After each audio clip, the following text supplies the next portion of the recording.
Bonjour à toutes et tous, vous écoutez First Print, votre podcast comics préféré pour une nouvelle émission de notre format Super Friends. C'est dans cette émission qu'on va à la rencontre des personnes qui font vivre la pop culture et la culture comics et bande dessinée par leur travail. Et on vous fait cette émission en direct de la 30e édition des Rendez-vous de la bande dessinée d'Amiens.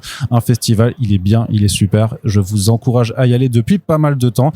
Et dans ce cadre-là, eh bien, bon, il n'y avait pas de comics vraiment cette année. Alors, il y avait Émile Ferris, mais Émile Ferris, elle est trop occupée avec Télérama. Donc, elle n'avait pas de temps à nous accorder pour le moment, wink wink, mais on est avec un jeune auteur de bande dessinée, parce que vous le savez, avec First Print, on adore accompagner aussi simplement de jeunes auteurs et autrices qui sortent leur première bande dessinée, parfois pas que leur première, mais voilà, on aime aussi accompagner la création. Et donc j'ai le plaisir dans ce podcast d'accueillir Jean-Étienne, qui a sorti La Nuit des Lanternes il y a un an chez Delcourt. Tout à fait, bonjour. Salut, déjà salut Jean-Étienne, voilà, dis bonjour, voilà, présente-toi bonjour un à petit tout le peu. monde. Bonjour les auditeurs. Et les auditrices, même si elles ne sont pas nombreuses, il y en a quand même. Voilà, à chaque fois, chaque année, les stats de First Print, on est un peu triste, mais on essaie quand même d'avoir plus d'auditrices aussi en ramenant des autrices. Je vous renvoie. D'ailleurs, on a eu Blanche Chabat récemment pour La Cité des Dames qui était super. On va être dans un tout autre registre, mais toujours un peu dans la BD de genre quand même avec La Nuit des Lanternes, qui est vraiment une BD fantastique qui permet d'aborder par le prisme de l'imaginaire des thématiques plus terre à terre. Mais à JE, je me permets de t'appeler JE. Avant de parler de La Nuit des Lanternes, est-ce que tu peux un petit peu te présenter à nous, puisque c'est la première fois que j'ai le plaisir de t'accueillir dans ce podcast. Du coup, je m'appelle donc Jean-Étienne. C'est ma première BD parce que juste avant de me lancer dans cette BD, je bossais dans l'industrie aéronautique.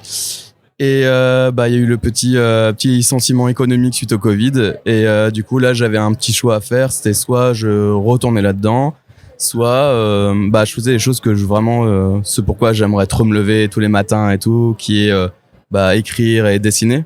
Parce que je l'ai toujours fait, en tout cas quand j'avais du temps pour moi. Et du coup j'ai choisi cette deuxième solution. Et vu que je n'ai pas fait on va dire que j'ai pas un bagage artistique proprement parler, je suis un autodidacte, mais je me dis c'est peut-être bien de faire au moins un an d'art pour voir un petit peu ce que je pourrais en retirer et tout ça.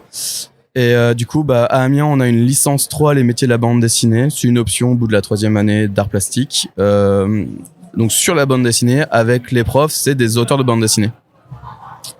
Du coup ça a permis de revenir aussi aux études 10 ans plus tard facile et tout. De découvrir ça et de dire et de trouver que ça va être ça, ma cam c'est vraiment ça. Et de là je suis sorti avec un dossier éditorial. Donc c'est un dossier qui permet de présenter aux éditeurs ce qu'on a envie de dessiner, tout ça. Donc moi j'avais ce dossier-là était La Nuit des Lanternes et j'ai pu faire les rencontres avec éditeurs et j'ai trouvé donc mon éditeur chez Delcourt. Et de là on a signé et puis hop c'est parti sur cette BD là quoi.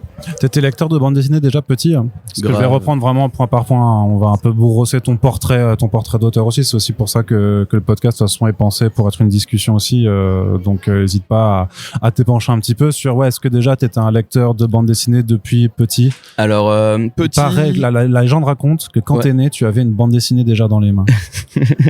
Pas un biberon mais une BD à la place, c'est ça. Et je suçais le coin de le coin de la BD. Du coup des carences nutritives aussi, c'est ça, certes, c'est tout. Mais voilà, mais une belle nourriture artistique.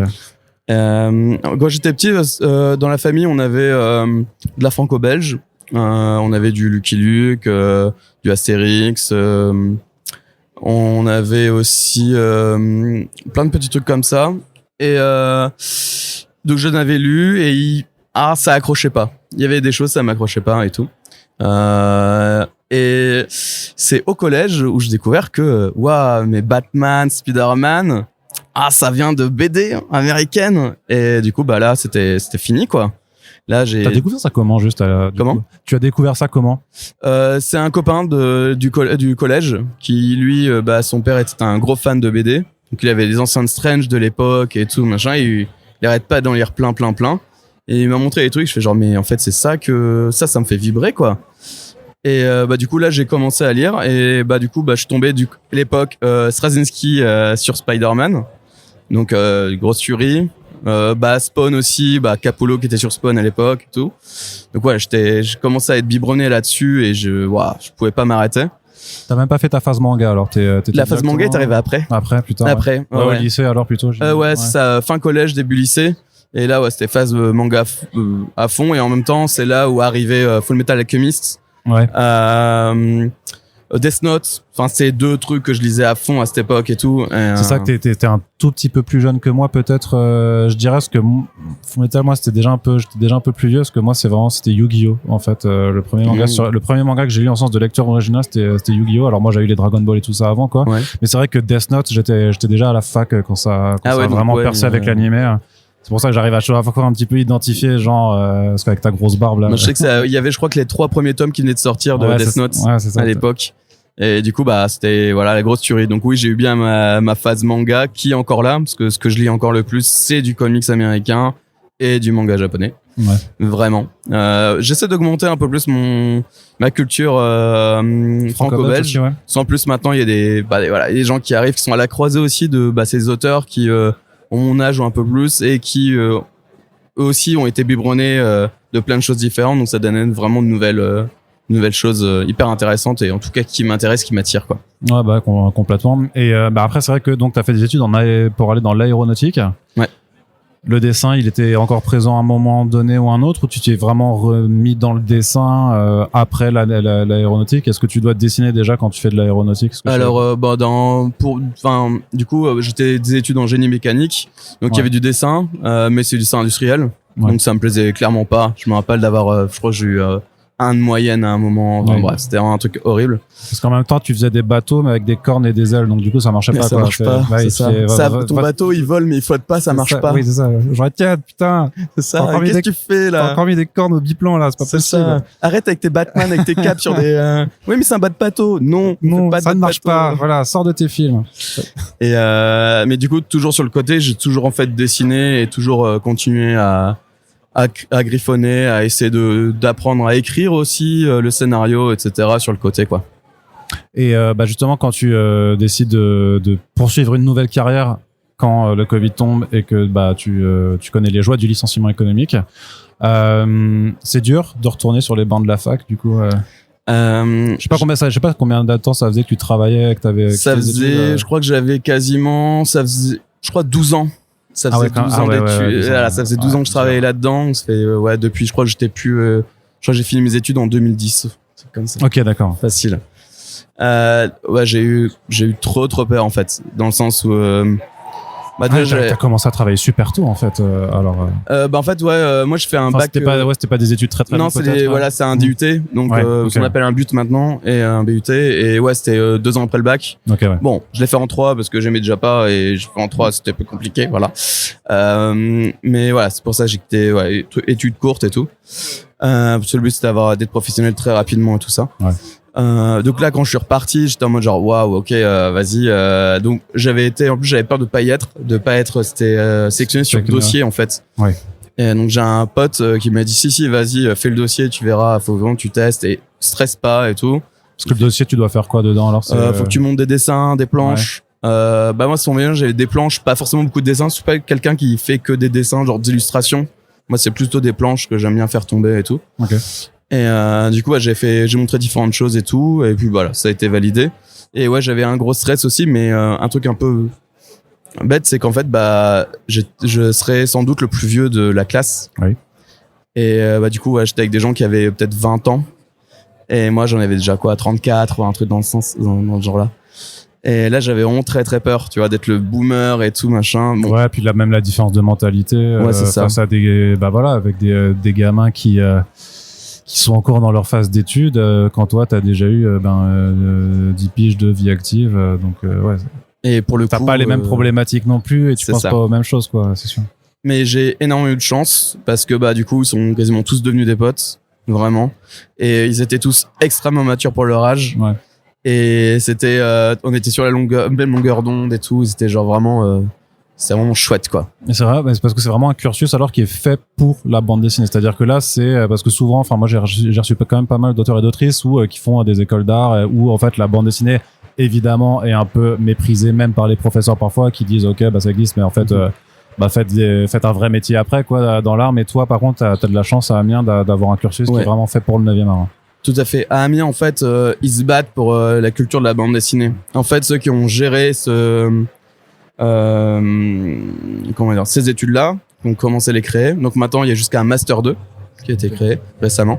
C'est les gens qui organisent le festival de la bande dessinée d'Amiens. En fait, c'est parti de la même association.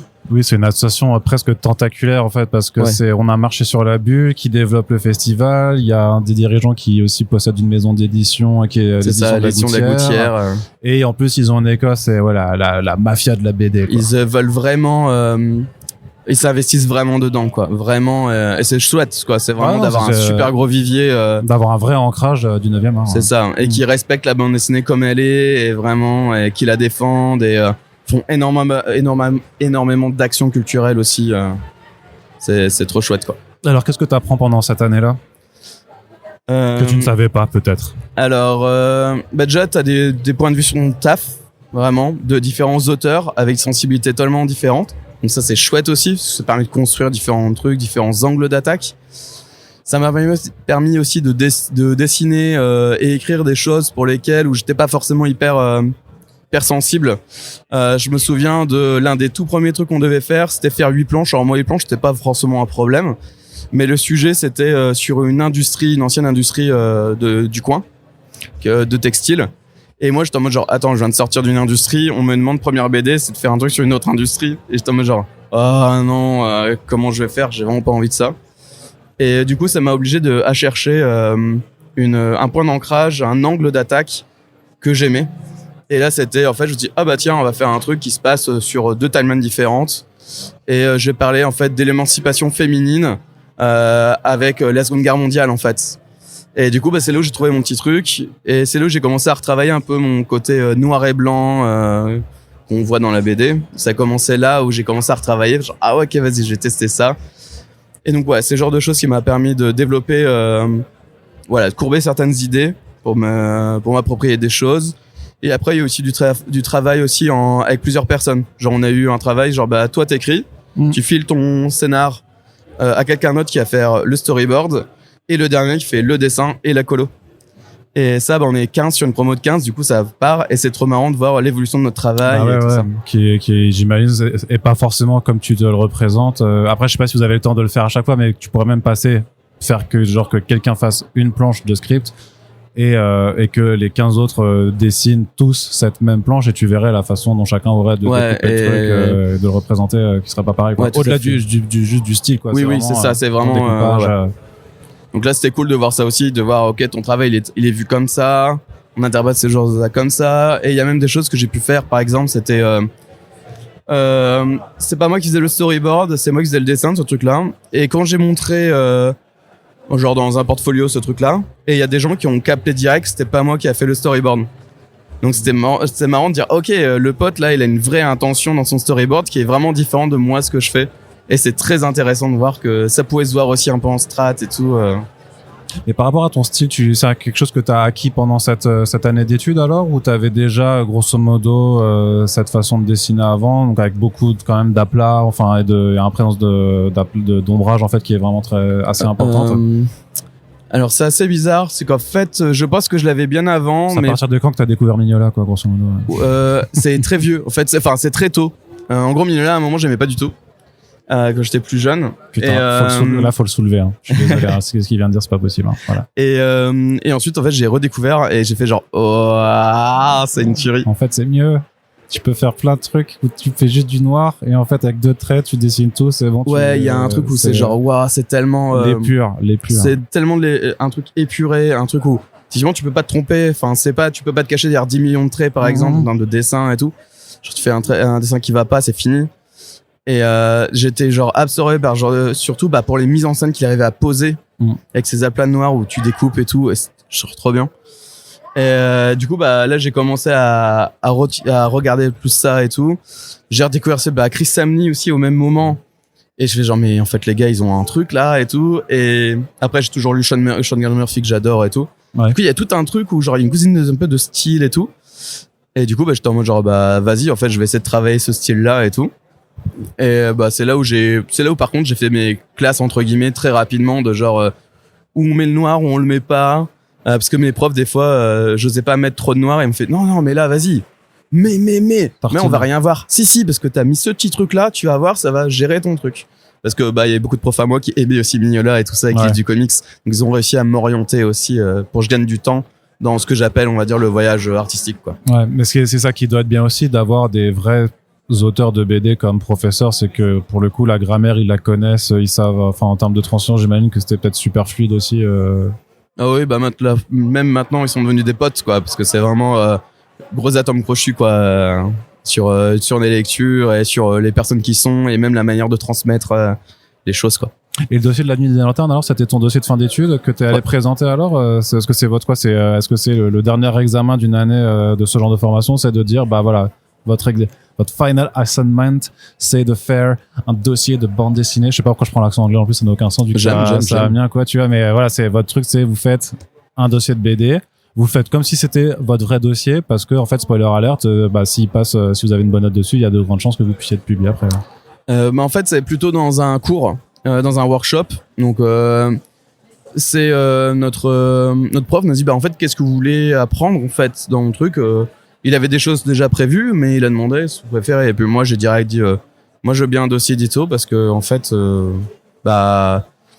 c'est hyper important. Et c'est vrai que je te coupe juste, mais est-ce que vous avez aussi des cours pour apprendre à vous vendre en tant qu'auteur de BD? Est-ce que c'est bien de savoir dessiner, faire des histoires, mais il y a toute une partie du métier, c'est faire des dossiers de présentation, c'est négocier son contrat d'auteur, c'est tout un tas, c'est affronter le boss ultime qui est l'URSSAF Limousin, hein, voilà, quand même, faut ça, tout le monde n'est pas prêt, clairement. Faut des potions max pour y arriver, mais voilà, non, mais blague à part, c'est des vraies choses de la vie des auteurs, parce que c'est bien de savoir dessiner, mais il faut aussi après s'en sortir, parce que ça reste une vraie profession, quoi. On a eu ça aussi. On a eu en fait, il y a des profs, tu pouvais leur poser des questions, ils disaient vraiment la vraie vie des auteurs. Ouais. Tu vois, la précarité, les galères, genre pareil, l'URSSAF aussi, tout ça. Pareil, on a été mis en relation avec des gens de la Ligue des auteurs pros, aussi. Et du coup, c'était super intéressant. On nous prévenait au fait, à tel endroit, il y a l'URSSAF Limousin qui vient. Et du coup, c'est trop bien. Vous pouvez leur poser toutes les questions que vous voulez. Ils vont vous aider. Et effectivement, les gens étaient trop cool. Du coup, c'est des êtres humains ou c'est des démons? Ouais, c'est des gens. Et avec de l'humour en plus, c'était bien. Donc on a eu ça. Et après, certaines personnes, moi, j'osais poser des questions, genre pour les impôts, ce genre de choses, quoi. Ouais. Voilà. Donc, mais c'était pas forcément un lieu spécifique, genre impôts, URSSAF. Mais tu posais des questions, et puis dès qu'ils pouvaient te répondre, ils te répondaient, ce genre de choses, quoi. Alors, et donc toi, tu voulais donc faire un dossier édito sur la nuit des lanternes. Voilà, c'est ça. Parce qu'en fait, quand on a dit un dossier édito et tout, je suis parfait, parce que moi le but c'est je fais des études pour directement aller plus rapidement, être auteur le plus rapidement possible, quoi. Je sais que c'était quand même assez tendu et tout. Donc je dis voilà, si j'ai toutes les bases qu'il faut, vas-y, je vais présenter ce dossier-là aux éditeurs. Et c'est arrivé que du coup on m'a bien conseillé sur les trucs et tout, j'ai écrit, et je suis sorti de là avec le dossier édito, et on m'avait dit écoute, faudrait que t'ailles dans les gros festivals rencontrer les éditeurs. Et je fais ok, super. Donc j'ai commencé à aller à Saint-Malo. Yes. Et à Saint-Malo on dit au fait ils commencent à faire maintenant des réunions, des rendez-vous auteur amateur éditeur. C'est cool que tu y ailles, quoi. Donc je fais j'avais mon iPad avec mon truc dedans, donc je fais oui, on va y aller. Et donc c'est là où j'ai rencontré pas mal d'éditeurs. Donc ça s'est bien passé et tout. C'est là où j'ai commencé à découvrir ce milieu-là, des dates, une sorte de job dating, quoi. Voilà, tu dois essayer d'apprendre par cœur ton pitch pour faire les trucs le plus facilement possible et tout. Et ça fait que j'ai fait ça aussi du coup quelques mois plus tard à Angoulême. Donc là c'est là où la grosse attente d'Angoulême, d'être là-bas. Voilà, genre ça ouvre à 10h, mais il faut que tu sois là à 8h du mat ou 7h30, parce qu'il y a déjà 10 millions de gens qui attendent pour rentrer. C'est quoi, si vous êtes mis au courant, c'est par des communications intra-professionnelles alors? Moi j'avais regardé juste sur internet. Ouais, sur internet. Il avait dit et tout, et j'avais un pote qui avait essayé déjà une année et qui est arrivé genre carrément trop tard, et il a fait ouais en fait t'attends trop, et là j'étais parti avec lui, il fait mec faut que tu ailles à 7h30, je fais non. Déjà les soirées à Angoulême ça se finit tard. Je vais pas être Et c'est un process de sélection en fait, c'est que voilà, les auteurs qui sont plus festifs et qui finissent beaucoup trop tard, après se font éliminer parce que ils peuvent pas se lever pour aller au fil d'attente des job dating. Donc, mais ça a l'air vraiment infernal, quoi, ce process d'attente et de pour avoir je sais pas, enfin après je sais pas combien de temps ça dure quand vous allez les rencontrer, mais c'était un peu chaud quand même, parce que du coup moi j'ai fait non, j'y vais pas à 7h30, c'est mort. Je crois que j'y suis allé à 8h30, 9h, 8h30. Et j'avais compté déjà, il y avait déjà plus de 50 personnes devant moi. Et le bâtiment ouvrait qu'à 10h. Et bon, Angoulême, en janvier, tout le monde connaît, quoi. Si vous connaissez pas, vous avez pas envie de connaître. Ouais, c'est ça, clairement. Il fait froid, il pleut, c'est dégueulasse. Voilà, on déteste tous cette ville quand même, intérieurement. Et du coup, je suis allé et surtout que moi je suis rentré, ça ouvre à 10h et t'attends encore j'ai dû attendre pendant 2 heures avant d'avoir un premier rendez-vous. Donc je suis sorti vers 12h30 quoi, et j'ai fait ça les 3 jours de suite, 2 ou 3 jours de festival, tous les matins j'y retournais pour essayer d'avoir un nouveau ticket pour aller à un nouveau éditeur l'après-midi et tout ça quoi. Le matin c'est juste ils épurent un peu.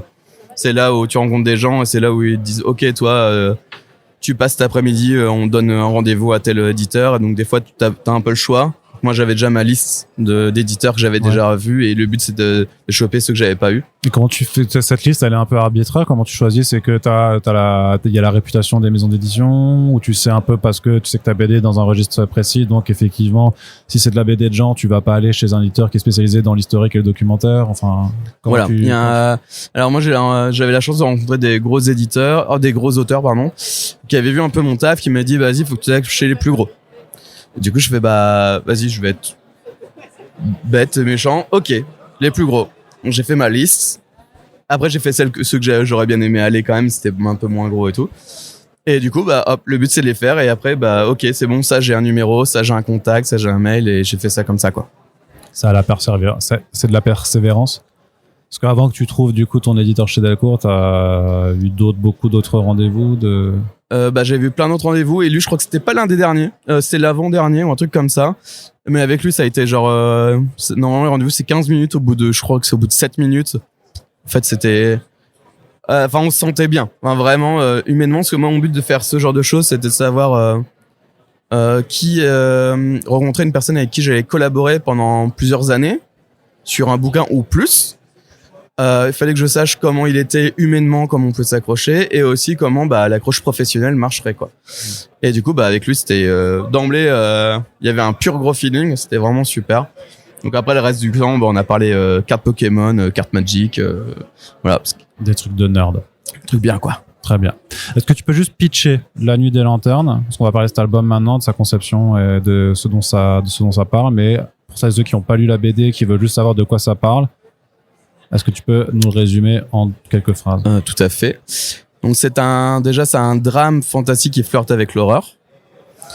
C'est l'histoire d'Eloane, une jeune femme qui retourne sur son île natale, qu'elle a quittée il y a des années, suite au décès de son père. Elle avait retrouvé une mère relou. Comment? Relou, c'est ça. On va dire ça. Une mère relou et un petit frère qui est devenu mutique suite au décès du papa. Et il y a une spécificité sur cette île, c'est qu'ils ont un folklore sur une entité des lanternes et tout. Et en gros, l'héroïne va découvrir que ce folklore est plus réel qu'il n'est paraît. Comment ça t'est venu alors ces bases de vouloir mêler un drame familial qui parle vraiment de relations parents-enfants, de violence aussi intrafamiliale, avec tout ce côté fantastique qui leur même aussi du côté de la folk horror, très clairement. Ça s'est passé en 2 temps. On va dire que graphiquement, je suis allé en vacances en Bretagne, précisément à Carnac. Carnac, c'est une ville connue pour ses alignements de monolithes sur des kilomètres. Et un matin, c'était trop beau. Il y avait vraiment la brume qui était restée accrochée au bas, la lumière et tout. Enfin, il y avait un truc hyper fantastique là-dessus. Et j'ai fait genre, waouh. Et là, direct, j'ai eu un petit déclic de genre, une île perdue avec une entité qui se balade avec genre des monolithes tout du long sur cette île. Et voilà, c'était une belle coquille vide, on va dire. Et ça s'arrêtait un peu là. Et quelques mois plus tard, j'ai appris que j'allais être papa. Et du coup, ça m'a remis plein de questions en tête de genre, ok, attends, je suis le fils de quelqu'un et maintenant je vais être aussi le père. Voilà, tu bouges un peu dans ces cases là et tout. Et du coup, j'ai commencé à réfléchir à plein de choses et tout, la transmission, les trucs parents-enfants, ce genre de choses. Et c'est comme ça que j'ai commencé à broder petit à petit différentes idées que j'ai cousues ensemble pour arriver jusqu'à La Nuit des Lanternes en fait. C'est qui le personnage qui est apparu en premier alors? Comment? Qui est le personnage qui est apparu en premier quand t'as échafaudé ton histoire? Bah c'était Eloane, donc l'héroïne, et la mère. Et après est arrivé le petit frère. C'est mon perso préféré. C'est lui qui porte l'espoir et tout, je trouve ça super. Et du coup après j'ai tout recousu comme ça avec différentes mécaniques, vu que moi j'aime bien le fantastique comme métaphore de l'intime. Ouais. Du coup c'est là où m'est venu on va parler de sentiments que t'exprimes pas, du coup qui te brûlent un peu de l'intérieur, et c'est marrant s'ils allumaient des lanternes et qu'ils les donnaient à une entité pour être genre Asie l'année prochaine, tout va bien. Et je trouve que ça a fait un truc qui ne marche pas du tout, mais qui marche en même temps. Genre dans la vraie vie, c'est pas en gardant les trucs en toi que ça va marcher, ça va aller mieux. Faut que tu t'exprimes, faut parler, faut résoudre les conflits, quoi. Et du coup, vas-y, je vais faire ça, mais sur une sorte de rituel bizarre. Et puis voilà, du coup, ça va partir en couille. Ouais, parce que t'as quand même une expression effectivement de ces sentiments non dits, de ces sentiments très puissants que tu peux avoir en toi et que t'exprimes pas, qui vont s'exprimer en fait graphiquement, parce qu'en fait va y avoir une histoire de monstre en fait, et que même tes sentiments intérieurs te font devenir un monstre. C'est quelque chose que t'es allé puiser quelque part en fait dans tes inspirations notamment, et même pour une question de design, où est-ce que t'es allé chercher aussi ces créatures Bah ouais, pour l'une des créatures qui brûle, bah justement c'était vraiment elle a un peu les côtes apparentes, t'as l'impression que c'est vraiment ouvert le torse, et du coup ça brûle vraiment de l'intérieur. C'est comme ça que j'ai designé. Après elle a pas d'yeux et ses dents apparents, parce que je suis un grand fan d'Alien, ça m'a marqué étant petit. Et Asher Giger, du coup, me suit, en fait, entre guillemets, ces trucs. Et c'est pour ça que j'aime bien les monstres qui n'ont aucun yeux, parce qu'on ne sait pas où les yeux, on ne sait pas où ils regardent et tout. Ouais. C'est comme ça que j'ai construit ce premier monstre, en tout cas. Et j'ai oublié l'autre question. Après, l'autre monstre, c'est l'entité des lanternes aussi. C'est ça. L'entité des lanternes. Elle, c'était double mâchoire. Je trouve ça intéressant d'avoir une mâchoire qui soit pas non plus humaine, mais d'un autre animal, qui soit sans âge, vraiment qui soit bien avant l'humanité. Donc j'ai mis 2-3 petits trucs qui permettent de voir que c'est beaucoup plus vieux que ça. Et j'ai été fasciné par Princesse Mononoke. J'étais jeune. C'est le cerf. Le cerf. Ouais, bah ouais. Et du coup j'ai fait genre j'aimerais une entité qui est genre des bois comme ça gigantesques, et vu que c'est une sorte de collectionneur, il va utiliser des choses qu'il chope comme apparat et tout. Et c'est comme ça que j'ai construit ce deuxième monstre. Une fois que tu avais ton idée, un peu ton histoire, ça a mis du temps à savoir comment bien articuler ton récit, notamment en termes de chapitrage, de découpage de tes planches. Tu travailles comment ça? Tu couches tout ton scénario d'un coup, puis tu fais le storyboarding. Enfin, tu fais vraiment comme ça par étape, ou parce que je sais que d'autres dessinent parfois. Dessinent ou écrivent des scènes au hasard, puis essaient de recoller après. Toi, comment t'as construit le récit? Alors moi, je suis quelqu'un qui essaie de tout bien structurer tout de suite. Du coup, j'ai créé une trame principale, genre la V1 ou V0, le truc vraiment dégueulasse, mais au moins t'as un début, t'as un milieu, une fin, et de là tu peux faire un peu ta popote, tu peux réécrire des choses, rajouter des choses à droite à gauche pour améliorer l'ensemble. Et du coup, c'est ce que j'ai fait. Il y a eu des scènes que j'avais déjà en tête, clairement des scènes à clé finalement qui étaient là, et je sais que le début, genre je voulais que quasiment le premier chapitre il y ait pas du tout de fantastique, que ce soit vraiment genre voilà, moi je veux sur les personnages, donc on va faire premier chapitre, on reste sur genre un drame, genre le monde on saurait pas ce qui peut se passer par la suite, et ensuite ça y est, je fais intervenir le fantastique assez violemment, genre comme si on rencontre un mur, et ensuite ça y est, c'est parti, et je veux qu'après le récit soit lancé dans une certaine course-poursuite, on va dire, sur une seule unique nuit. Je trouvais l'idée assez intéressante que tout se passe sur une nuit, qui est ça, quoi. Tu voulais resserrer sur l'unité de temps, vraiment. C'est ça, j'ai resserré l'unité de lieu, et j'ai resserré aussi en termes d'unité de temps. Donc j'ai fait tout ça, tout le scénar, et ensuite je suis passé du coup tout le storyboard. Donc j'ai fait 4 mois de storyboard. C'est là où je savais à peu près où j'allais couper mes chapitres. J'avais une idée avant, mais voilà, il y a des ajustements. Et surtout aussi comment je vais finir chaque chapitre, parce que étant lecteur de comics ou de manga, j'aimais bien les fins de chapitre où c'est genre mince, c'est tout, vas-y, on veut la suite et tout. Donc le but c'était de ça, faire ça. Et après je suis passé 12 mois de dessin pur pour faire je crois qu'elle fait 180 pages. Donc j'ai fait 12 mois de dessin. Je faisais quasiment une planche jour, couleur comprise.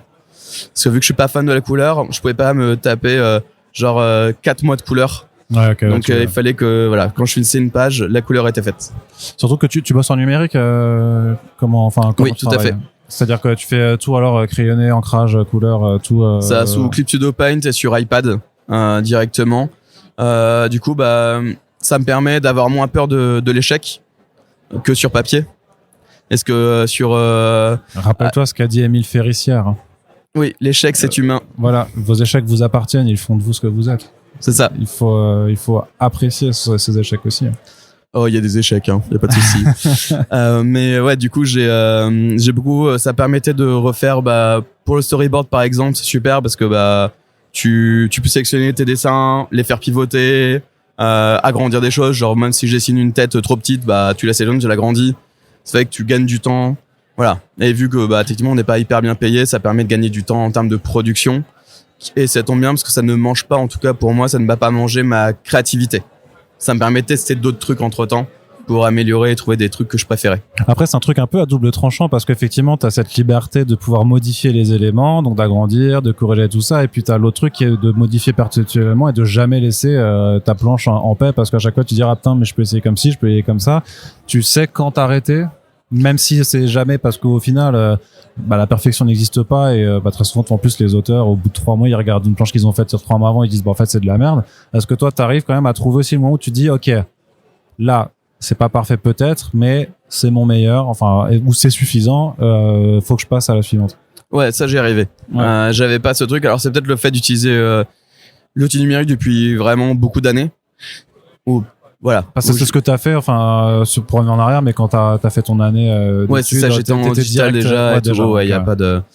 Même j'avais testé un webtoon, donc j'ai fait en digital aussi à une époque et tout.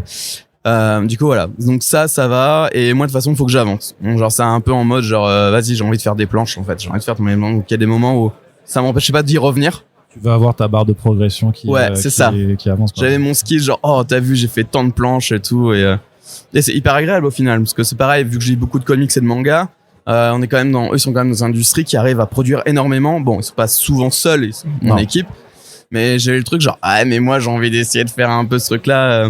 Pas c'est un côté égo ou quoi, mais j'étais en mode genre vas-y, moi je veux tester, je veux avancer et tout. Et hors de question par contre que j'arrête de faire cette planche juste parce que j'ai fini ma journée.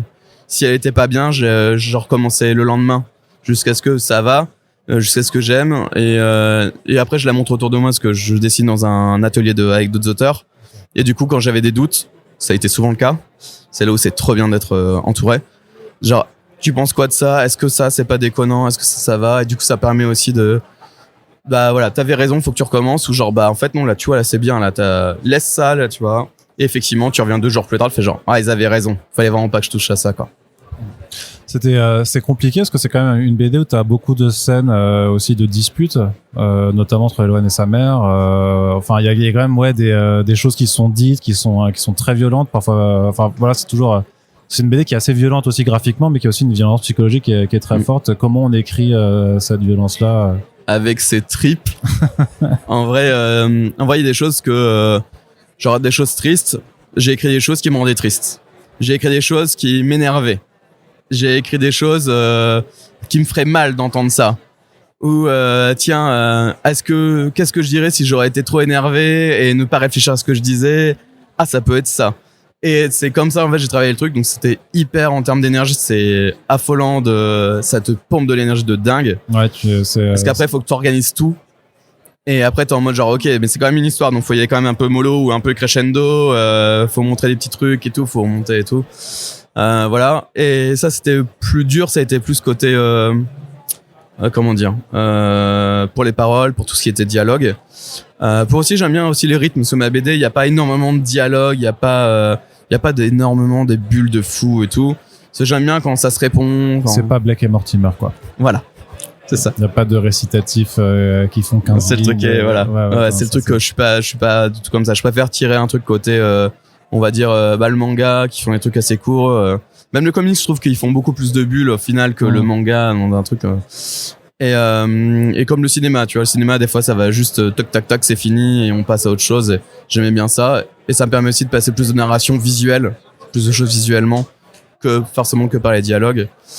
Et le côté violence par contre graphique, ça j'avais hésité à un moment, j'arrivais pas trop. À un moment ou même le rythme, j'étais en mode genre alors là ça va bastonner.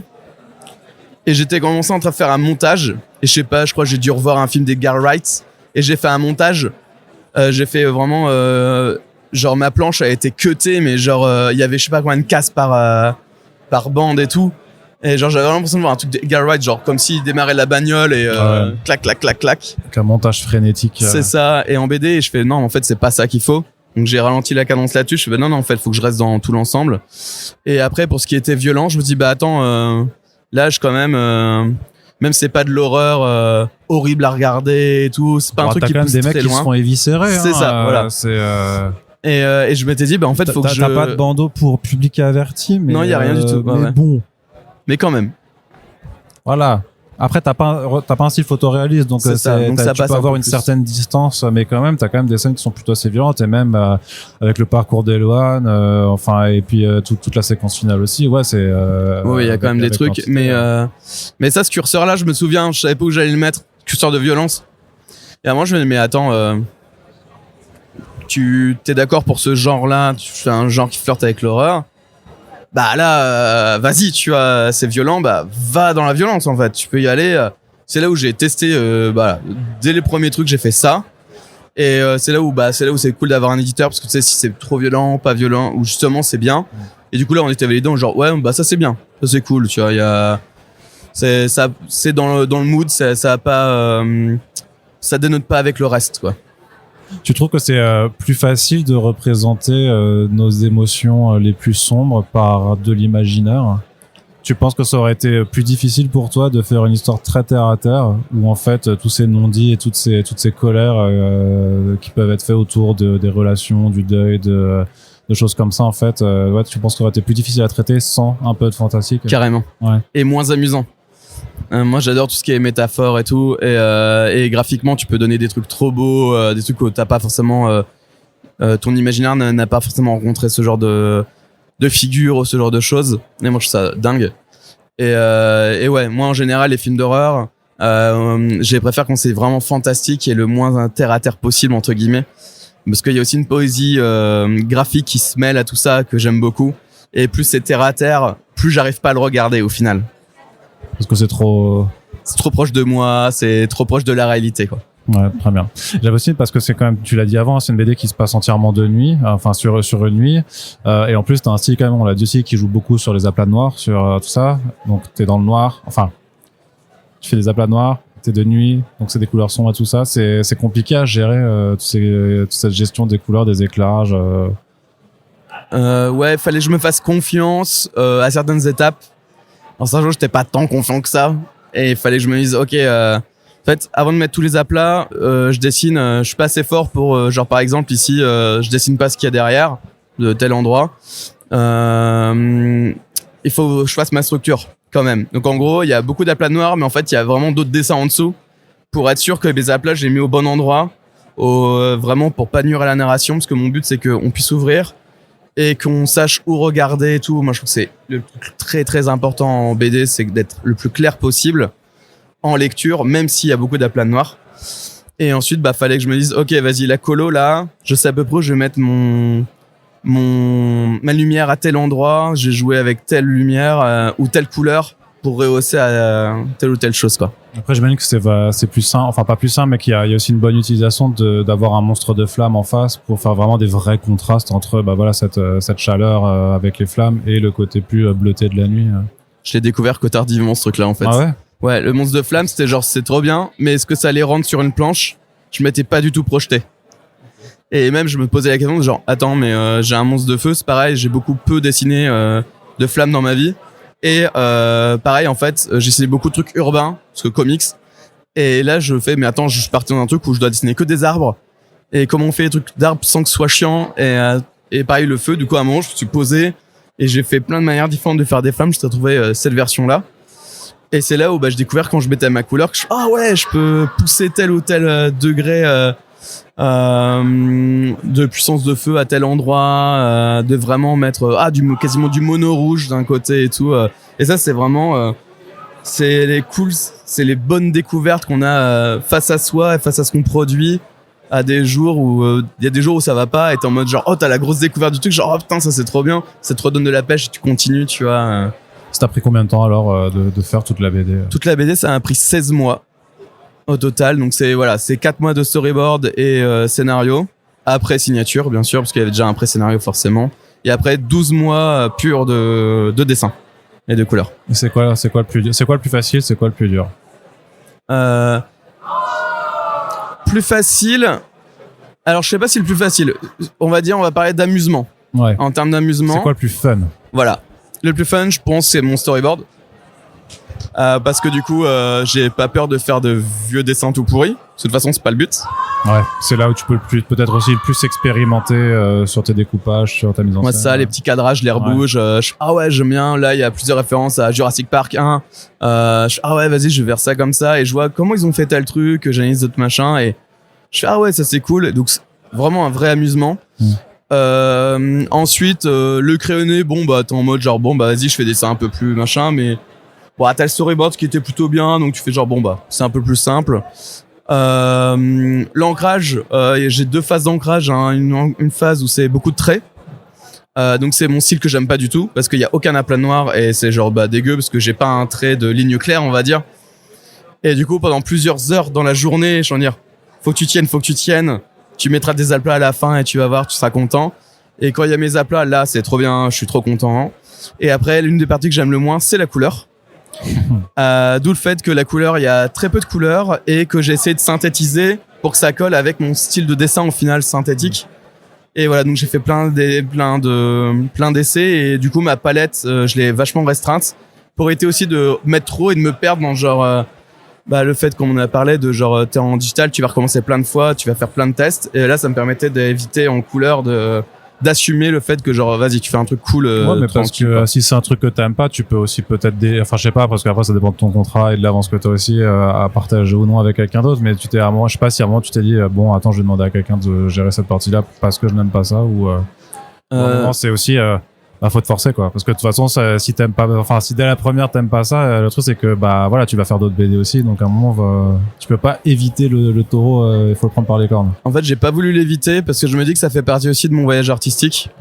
Et en gros, ça m'a permis de mettre de la couleur et d'améliorer mon noir et blanc. Ce que moi j'aime bien, c'est faire un noir et blanc qui ne fonctionne sans couleur.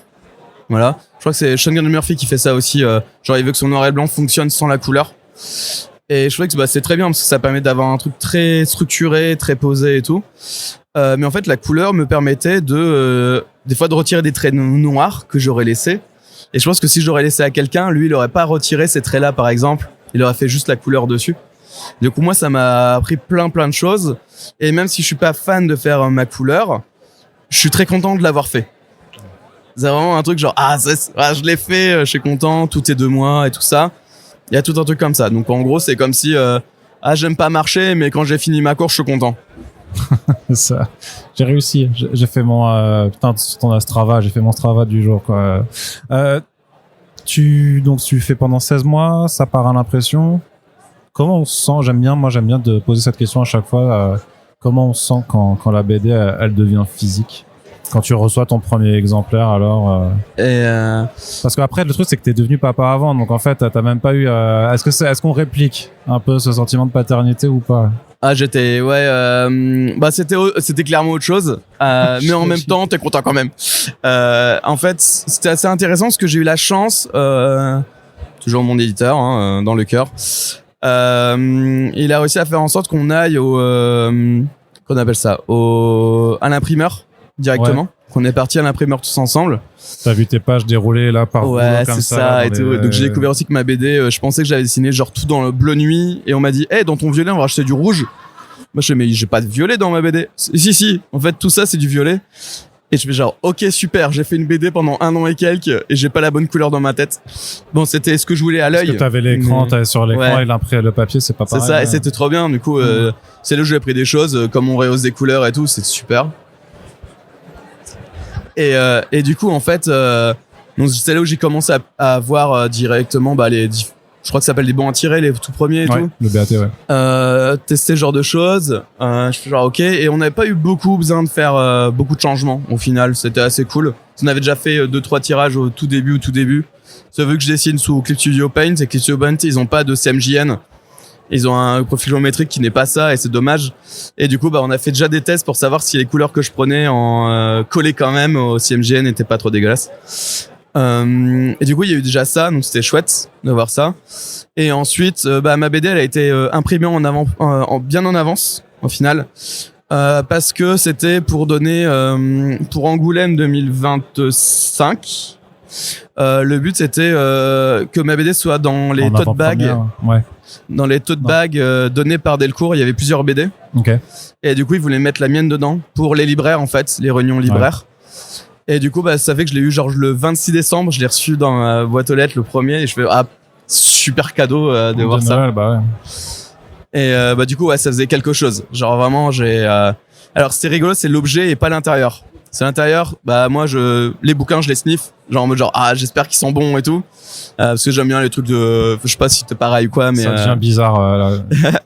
Mais peut-être que moi j'aime bien un bouquin qui sent bon en fait, tu vois. Oui, c'est sûr que j'aime pas les bouquins qui puent la merde. Ouais, en fait c'est ça, tu vois. Il y a un truc. Je vais pas renifler les bouquins forcément, mais chacun sait. Moi, je juge pas. Je king shame cool. Ça marche. Et du coup, le mien c'était j'aime bien son odeur, tu vois. Et c'était cool. Par contre, les pages à l'intérieur, je feuillete. Mais hors de question que je les lise parce qu'en fait t'as tellement passé de temps dessus que c'est fini. Tu la connais pas. Et par contre la couverture et l'objet étaient trop bien, surtout que tu te dis et en plus il y a le petit marquage à chaud là. C'est ça, voilà. Quand il m'avait proposé c'est quoi, c'est de la dorure ouais, c'est de la dorure. La dorure rouge. Et il m'avait proposé pour tes flammes dessus, on aimerait de la dorure rouge. Et moi qui aime bien les cartes qui brillent et tout, j'étais en mode ouais, banco, on y va quoi. Ampli, oui. Et du coup, on savait qu'on a réduit d'autres trucs pour pas que ça fasse style papier cadeau. Ouais. Et tout. Et du coup, quand je l'ai vu, c'était quelque chose. Et surtout, en fait, c'était intéressant, c'est le poids. Le poids du bouquin. Parce que les planches, je les connaissais en digital, j'avais vu ce qui était imprimé, mais là l'objet était réel. Et là il y a vraiment un poids, ça représente, c'est le poids, c'est le poids de mon travail quoi. Final, ça donne ça quoi dans les mains des gens et tout. Et étant sous pote, tu fais c'est bien, le poids il est sympa à prendre en main parce que tu sais c'est comme un truc que je déteste. Alors j'adore en acheter. Mais bon, finalement, je me suis un peu arrêté à un moment. C'est les omnibus. Voilà, j'étais trop content, mais pour lire, c'est une horreur. Ouais. Et bon, voilà, mon truc, c'est loin d'être ça. Mais du coup, j'étais en mode, cool, c'est agréable à prendre en main, quoi. Ok. Alors, si jamais vous êtes encore en train d'écouter ce podcast, alors que vous avez toujours pas lu la BD, déjà, bravo, ça fait super plaisir parce que vous me donnez du temps d'écoute et ça me fait très plaisir. Mais par contre, j'ai une question là qui spoil du coup la fin de la BD. Donc, allez découvrir La Nuit des Lanternes en librairie. Lisez-le et ensuite vous pouvez revenir terminer ce podcast. Et donc cette question spoiler, et je mets encore une balise spoiler pour les gens qui sont un peu durs de la feuille ou qui font autre chose en écoutant ce podcast. Ça spoil, putain, arrêtez. Voilà, après ils vont râler, t'as spoilé la BD, c'est pas bien que ça. Est-ce que il est nécessaire de mourir? Est-ce qu'il est nécessaire de mourir pour faire taire tes sentiments les plus sombres? Fallait-il que cette pauvre maman se sacrifie quand même? Non, pas du tout, parce que techniquement, elle est pardonnée plus ou moins en avant avec sa fille. Il y a un truc qui se passe avant. Mais elle voulait, c'est un moment, c'est une maman, c'est un gendarme, c'est il y a des décisions à prendre hyper rapidement, et c'est là où elle y est allée. Et pour elle, c'est l'une des seules solutions maintenant à faire. Pour aussi un peu c'est un peu ce que t'as dit aussi je vais trouver mes mots. Il y a un petit truc de rédemption pour elle aussi, mais connaissant le personnage, elle aurait aimé tellement faire autre chose que ça pour pouvoir continuer à vivre avec ses enfants dans une truc. Mais juste que là j'étais en mode putain, ce serait trop triste qu'il se passe ça avec la mère, vas-y, je vais faire un truc triste, un truc qui me tuerait moi et tout. Vas-y, c'est pour ça. C'est dans ce sens-là que j'ai fait. T'avais pas envie de donner un peu de bonheur à ton lecteur. Toi, tu te disais non, il faut un truc qui se finit quelque part bien, mais avec une fin vraiment très amère quand même, quoi. Ouais. Parce que effectivement, Eloane s'en sort au final, mais au prix de devoir. Elle a déjà perdu son père en plus quand elle était gamine. Là, faut qu'elle perde sa mère, alors qu'elle vient quand même aussi un peu de se retrouver, puisque 20 pages avant, elle s'explique enfin, elle se disent qu'elle ne se déteste pas, quoi. Donc, et toi, tu leur enlèves, tu leur laisses 10 minutes de réconfort pour ensuite les séparer à la mer. Je suis horrible avec mes personnages. Mais par contre, fallait que ça se finisse par... Si ça se finissait là, je l'avais fait lire à un moment, ça devait se finir genre juste la mère meurt et fini, fin. Et j'ai un pote qui a lu, un de mes premiers lecteurs et tout. Qui t'a dit non. Qui m'a dit, mec, mais tu sais que c'est super triste ce que t'as fait. Et je fais, ah ouais et tout. Et je relis, je fais, putain, mais t'as raison. En plus, il manque quelque chose. Et en fait, j'avais oublié cette histoire de transmission. Il y a vraiment une thématique de transmission dans ma BD. Et je fais, en fait, j'ai totalement oublié celle-là.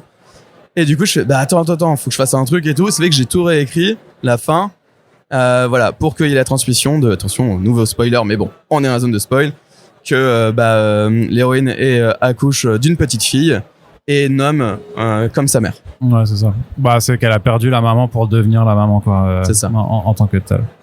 Et est-ce que pour la suite, tu prépares quelque chose alors est-ce que tu continues dans la BD un petit peu? Tu as un projet en préparation? Pour l'instant, je vais me reposer parce que j'avais retenté de reproposer un nouveau dossier, en fait, on va dire, et donc ça a été refusé à droite et à gauche. Le contexte apparemment. Et du coup, j'étais en mode genre, bon bah, ok, c'est pas grave, je vais me reposer. Parce que c'est pareil, finalement, je me suis un peu cramé à travailler autant sur cette BD à fond et tout. Donc voilà, c'est pareil, c'est ma première BD. En tant qu'expérience professionnelle, j'en ai peu. Du coup, voilà, j'apprends les choses de la vie d'être auteur. Du coup, je vais me reposer. Après, à côté, je fais toujours des interventions dans des collèges, dans des lycées où j'apprends la BD à différentes personnes, ce genre de choses. Prof. Et je suis aussi du coup vacataire en fac de bande dessinée. C'est cette même fac où tu as fait tes études ou c'est une autre? Oui, c'est ça. L'année où j'étais étudiant, 2 ans après, je suis devenu prof. Parce que je pouvais leur apporter des choses qu'ils apportaient pas forcément avant mon arrivée. Non, la transmission de l'élève au prof. Tu fais la transmission, tu étais élève et tu es devenu le prof. Et j'adore cette transmission. En vrai, j'adore vivre de la BD, transmettre la BD et la créer. Vraiment, c'est 2 pans que j'aime énormément.